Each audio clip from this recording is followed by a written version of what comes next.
Hello everybody, welcome back to the channel. I'm the reviewer of Fish. Today we're dealing with Rovers the 28th. We are first. Let's go into the game. I hope Postman is okay now. Nope. Alright, Piras on then. I think, yeah, Masters is quite close to getting his, I think it's his toughness or stamina, whichever one. I'm pretty sure his toughness is about to increase, I think. Wait, no, it's either him or Gunter, I forget which one it is. Right, let's get Schuster on instead, please. Let's get O'Brien on instead of Walter. Leroy, let's give you a tiny break, I guess. Let's get... Ooh, hang on. Let's get Kaya on, actually. Melis off for Gertsov. And I think that will be the lineup today.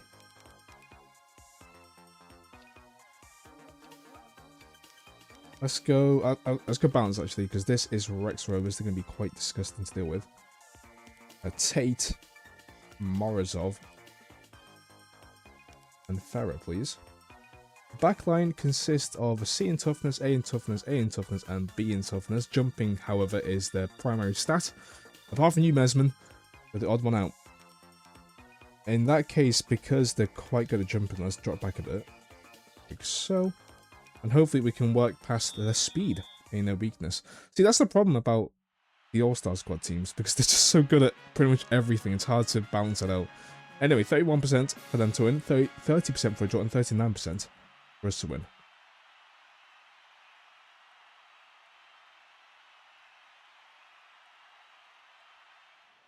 Because the biggest toughness to balance out the AI in this game is to have them get meaningful, you know, transfers. I barely see a team get good transfers. Like, once you start buying like players from them, they get screwed over. However, I think the way they balanced out is we can't buy the top World Cup Classic team players, oddly enough, or annoyingly enough at least, or majority of them. It's very annoying.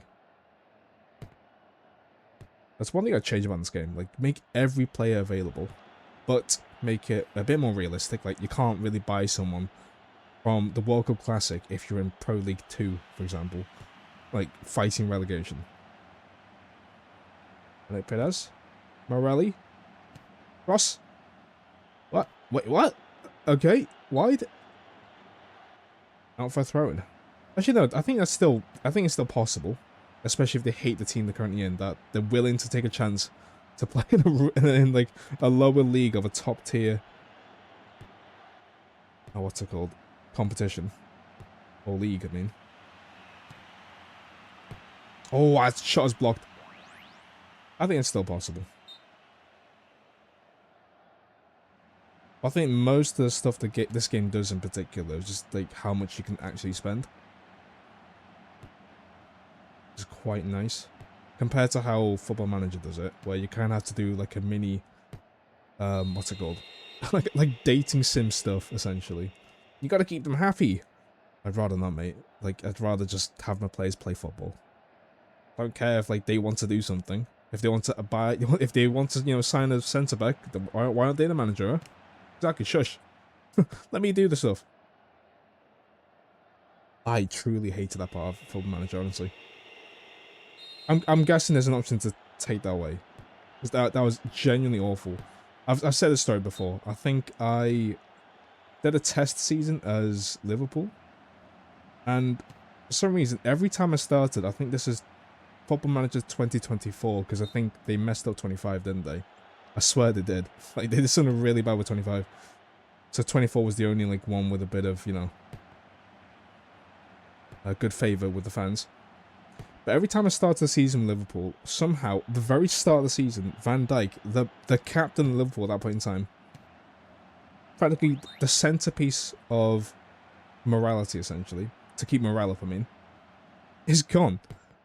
No matter how many times I try... Oh, that's not going in. Okay, what? Yeah, no matter how many times I try and reject them, he either gets really angry and leaves anyway, or just gets bought out. There's no way I could ever change it for whatever reason. And because of that, and because I couldn't be bothered to learn how to do signings, the automatic board decided not to sign a centre-back, even though we definitely needed to. And because of that, Salah, because he suggested we get another centre-back, Because we didn't get centre back, he loses all morale, and for some reason he just couldn't score a penalty, even though he was mainly the one to take penalties for Liverpool. In this game, they just miss regardless, which I would actually prefer rather than having to do like dating and stuff, having to manage everyone's morale to keep them in. And I get this game kind of does it if you don't play them enough. But that's understandable, because you've obviously didn't utilize them enough that they felt the need to leave the team.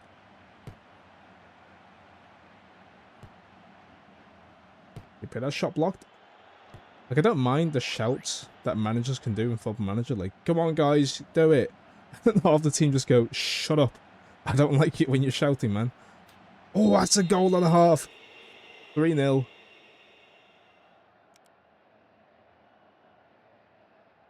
Yeah, I'm not sure if anyone's done the data crunching on it, like if it actually has any effect on whether the gameplay actually gets affected.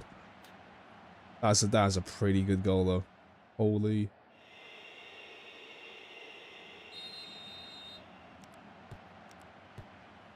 Wait, Talon's winning? Hang on, wait, what? Oh, Talon, you're doing good there, buddy. Ridgeford are going down. They're losing to Ridgeford. Ridge Rangers, not Ridgeford. Oh, O'Brien almost getting a good goal there. But that's one thing that turned me away from Football Managers. That somehow, I mean, it's very detailed, but it's at a point where it's a bit too detailed, where like the point of where it's a game kind of gets lost. It's more, definitely, of course, it's a simulator. It's definitely much less of a game.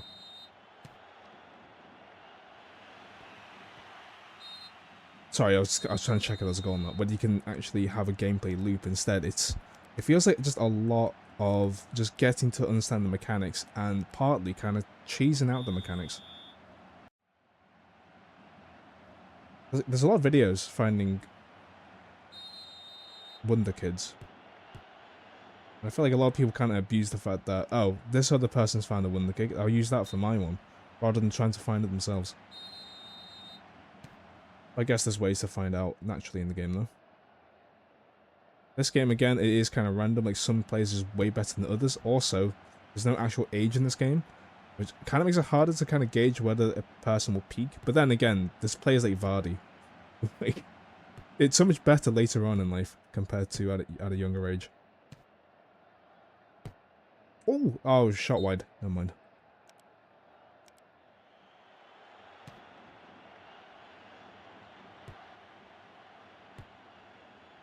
Okay, a Gertzov.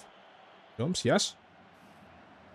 But that is definitely what makes this game fun, though. If they had a bigger player base, as in not people who play this game, I mean like a database for the players, I think this game could easily attract a lot more players to play this game. Especially if you don't know what certain players can do. And of course, players from the World Cup Classic being available would be a massive plus. Well, let's get Gunter on instead of Masters. O'Brien off and Walter on, please.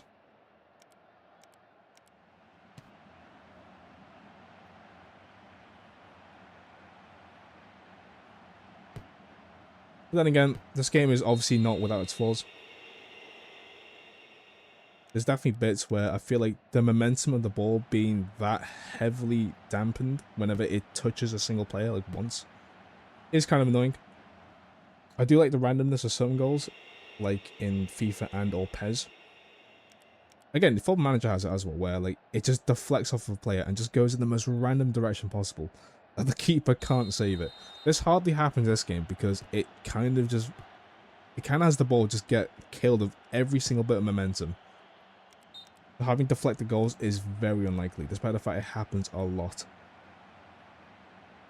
In fact, I think recently in the Premier League, or most leagues recently as of now, or past couple of years, they've been being a bit more strict on what counts as an own goal compared to what should be a goal. Like if it's going off target, but it deflects off of a player, and it deflects it in, of course, that's kind of understandable. But to rip away any type of goal involvement for the player seems a bit harsh. Especially if it's still on target, though. Because it still counts as an own goal if it deflects off of them. Because, of course, you can't predict whether the goal would have been scored if it wasn't deflected or not. Because that's... I mean, you can't predict that.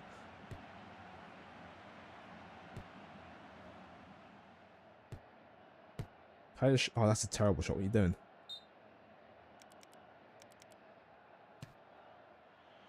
Basically, what I'm trying to say is, please make NPFC 2, please. Again, the biggest problem I have, though, because I know they did it on the Game Boy with the original OG NPFC before it was called NPFC, which is Calcio a bit. They didn't have a second screen, but I understand part of the appeal for a game like this is that you have a screen like this, and it feels like you're the manager.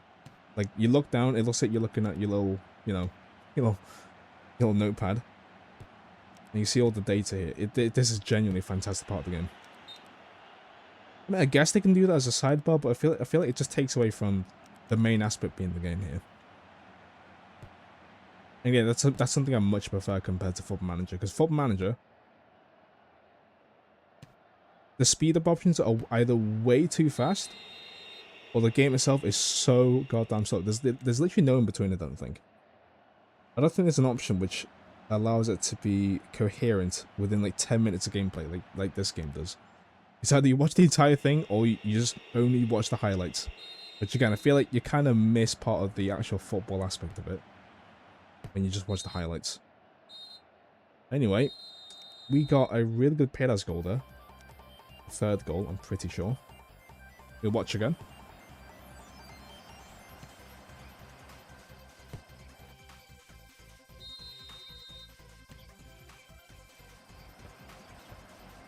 Is that a rebound? I mean, that just looks like a shot that was accidentally a pass. But this, though, look at this. Boom! Game. Save. Lovely goal.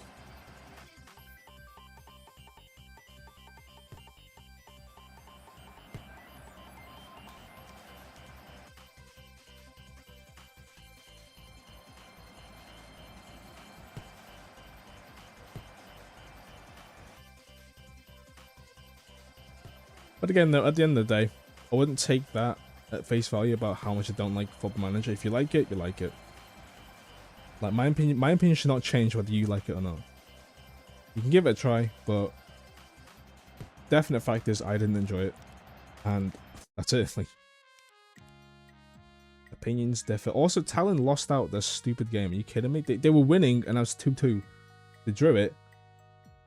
Oh, I can't even believe that. Did they... Oh, they don't go up, but they do stay at 10th, though. Bridgeford still at 9th, with the same points, but better goal difference. Good for them, I guess. And there's one game left, so... I mean, there's still a chance Promethean can go ahead and completely bypass two of the teams there. But the chance that Bridgeford go down to 11th is, I wouldn't say quite low, it's still possible, just that, you know, we need to bank on both Talon and Promethean getting a win, essentially. It's the best case scenario, and them losing or drawing.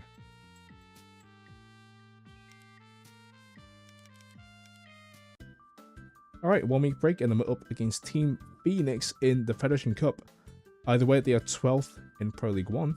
But first, I'll see you there then.